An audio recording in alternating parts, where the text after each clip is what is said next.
julle. It is time to soup it up in this kitchen before the winter is gone, and I'm going to show you how to do it with this one pot wonder. It is delicious, the whole family enjoys it, quick and easy, and so healthy. Nutrition. Add a little bit of oil. I'm using beef meat, and I'm also using with bones for that bone broth, which is nice and healthy and delicious. So I'm first of all just going to brine the beef. Well, not brine, brown. Brown the beef. And I'm going to use my hand because it's quicker.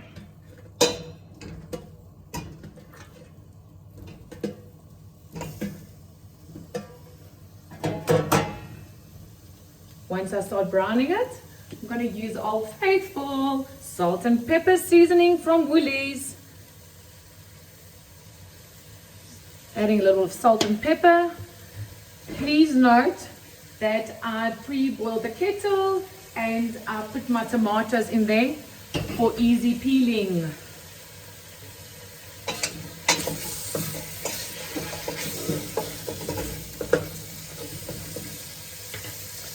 While the meat's browning, I'm going to thank Woolies for making it easy. 65 bucks for 2 packets.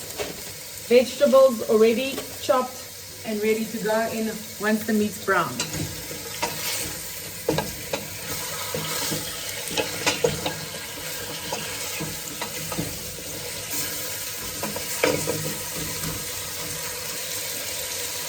Okay, I think the meat's been browned enough and it's making a big noise. I'm sorry. Just brown the meat in a little bit of oil, my salt and pepper mix. Now I'm adding the hearty vegetable one on top of the meat. Soup minestrone on top of the meat.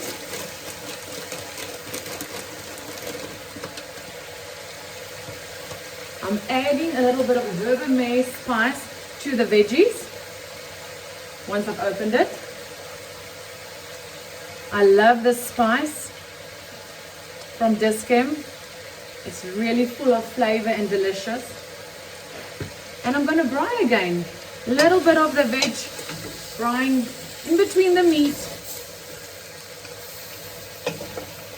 And there's a reason why they give people soup when they're not feeling well.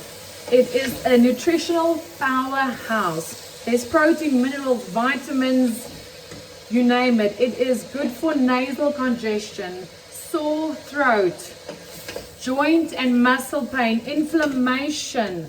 The bone broth's full of collagen. The list goes on. It's hydrating.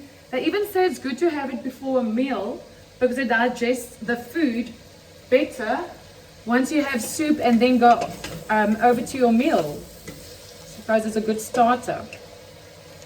While that's happening, I've boiled the kettle. I'm going to add my water. There we go. You can just fill it. Oh, I always mess. You can fill it all the way to the top. So the water's in, veggies, meat. Now I'm going to add my stock.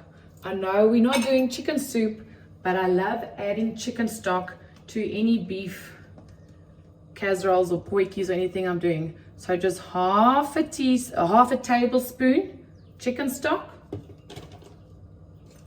a tablespoon of vegetable stock. This is all from Woolies, but I also sometimes use the cubes from Knorr. I just had this in the house. And then beef stock, another tablespoon of beef stock.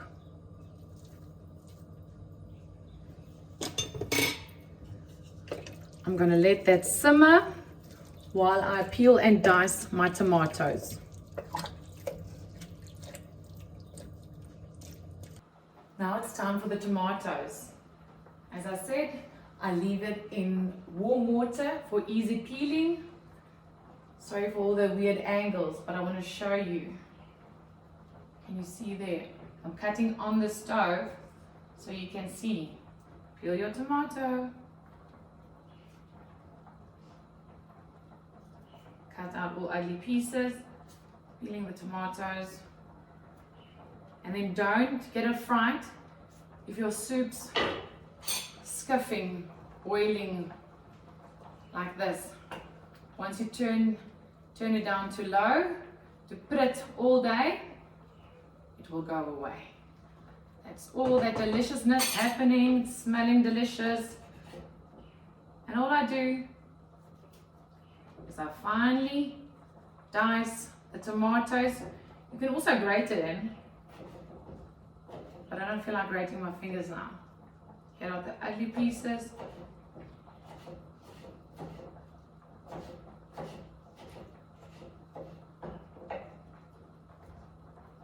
Slippery.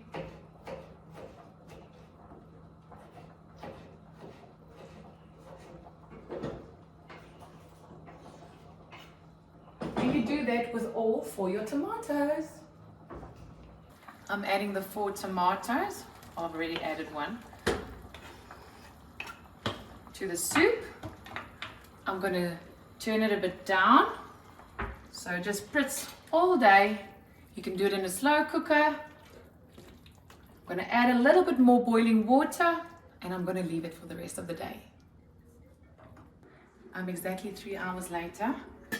I'm opening it, and I think we need to add a little bit more water. So I just boiled the kettle. I'm adding a little bit of water, and then I'm going to leave it till dinner again.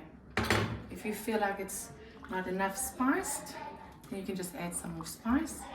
And I'm definitely going to steal a marrow bone because I love marrow before I lose everything on the inside. Lid on. After 5 hours on the stove, I'm going to go ahead and mash the soup, just because that way the little humans get in more veggies. So just mind the bones, just mash it up a little bit.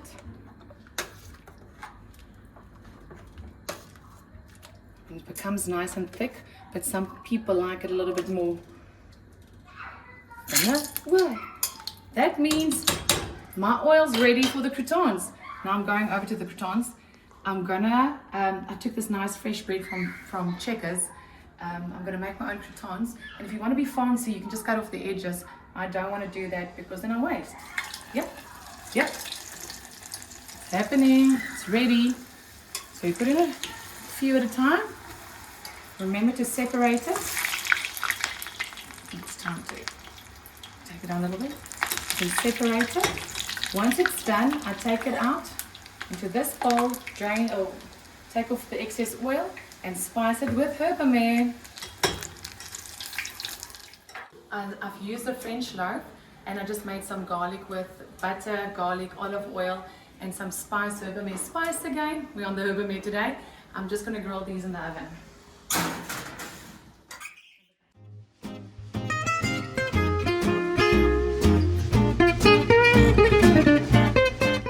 Freshly made croutons added to the soup. Look at that beautiful marrow bone. Normally I lose the marrow in the soup.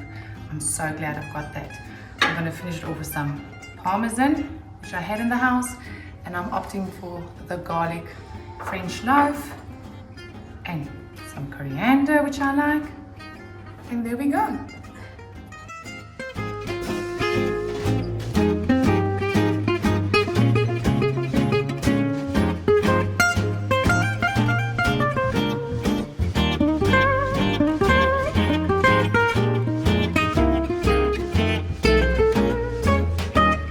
If you like this video, please like and subscribe below.